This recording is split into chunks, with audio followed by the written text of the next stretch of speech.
Good evening, everyone. Today we are going to explore the fundamental concepts of motion in physics.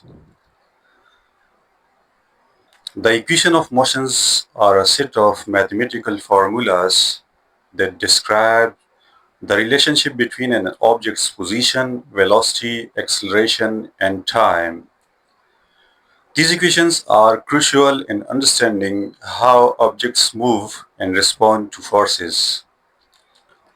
We will derive and discuss the three equations of motions, which are number one, Vf is equal to Vi plus At, number two, S is equal to Vit plus half At square, and number three, 2S is equal to Vf square minus Vi square. Let's begin with the basics and work our way through the derivation. As I told, there are three basic equations of motion for bodies moving with uniform acceleration. These equations are used to calculate the displacement, velocity, time, and acceleration of a moving body. So let's start from first equation of motion. Suppose a body is moving with uniform acceleration a during some time interval t. Its initial velocity vi changes and denoted as final velocity Vf. It covers a distance s in this duration of time. So in first equation, determine the final velocity of a uniformly accelerated body where Vf is equal to final velocity, Vi is initial velocity, A is acceleration, and T is time. The average acceleration is the change in velocity over a time interval. So by definition, acceleration is equal to change in velocity divided by time.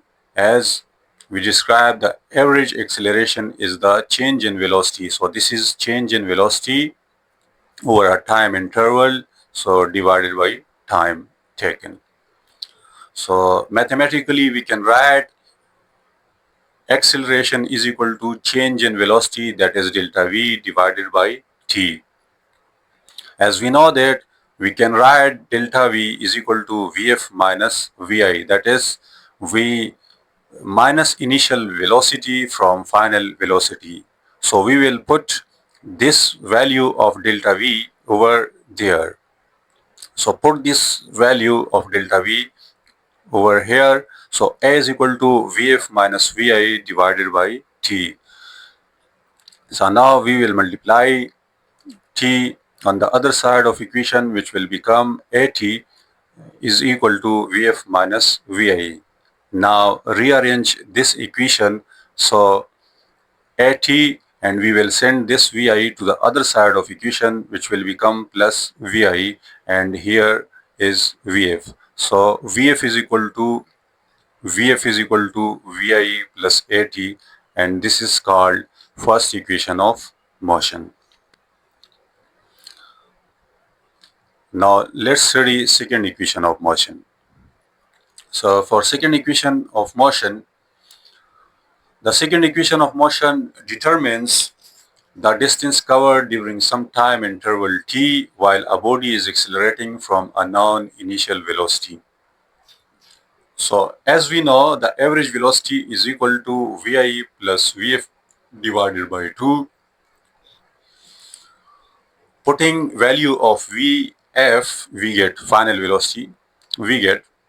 So in this equation of average velocity, which is equal to Vi plus Vf divided by 2, we will put the value of Vf, which we have derived in first equation of motion, that is Vf is equal to Vi plus At. So here we will put the value of Vf, which is equal to Vi plus At. So now we are putting the value of Vf. So Vi, this is Vi, and this value is equal to Vf. So we put the value of Vf, so Vi plus At divided by 2. Now this is VI plus VI, so it will become 2VI and AT divided by 2. As we know that average velocity is equal to S divided by T. So we will put this value of V average over here. So putting this value, so we will get S over T is equal to 2VI plus AT divided by 2. So S divided by T is equal to 2VI divided by 2 plus AT divided by 2. As this 2 divides both these values, so we wrote this separate with every value. So 2VI divided by 2 and AT divided by 2. Now multiply T on both sides of equation. So with this equation, we will multiply T. So let's multiply. So look over here, T multiply by S over T is equal to, and T multiply by 2VI divided by 2, as well as T multiply by AT divided by 2. Now this T will cancel this T. So look over here, T and T will cancel each other. So the remaining term is S, which is S, and here 2 will cancel this 2. So the remaining term is VIT. So VIT plus, and this is this will multiply with this, so it will become T square. So it will become, overall it will become AT square divided by 2, AT square divided by 2. So as you know, we write the coefficient in the start before the variable. So we have written this like 1 over 2 AT square. So overall the equation becomes S is equal to VIT plus half AT square, and this is called second equation of motion. Now let's move toward the third equation of motion. So this is third equation of motion.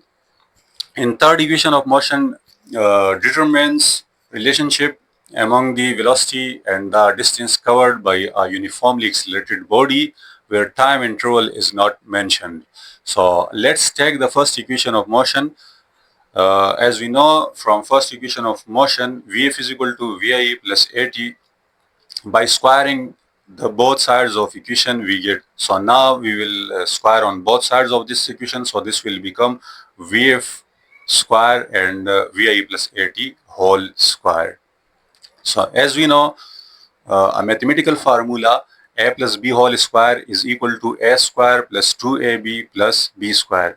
Here Vi is equivalent to a and At is equivalent to b. So apply this formula. So it will become Vi square plus 2ab plus b square, that is At whole square. So it will become Vf square is equal to Vi square plus 2VIAT plus a square t square. Again, Vf square is equal to Vi square. So we take 2a is a common. So we look over here, 2a is common. Remaining term is Vi and t. And here there are a square, which means that a multiplied 2 times, that is a dot a. So 1a is common and the remaining is 1a and t square divided by 2. So Vf square is equal to Vi plus 2a. Now look over here, Vit plus half. As I told, we write the coefficient in the start of equation. So half At square. Look over this equation, Vit plus half At square. As we derived in second equation of motion, this whole value is equal to S. So we will put S over here, which is equal to, S is equal to Vit plus half At square. So we will put S over here. So this equation will become Vf square is equal to Vi plus 2as. So Vf square minus Vi square 2as, and rearranging this equation, 2as is equal to Vf square minus Vi square, and this is called third equation of motion. Thank you for watching video.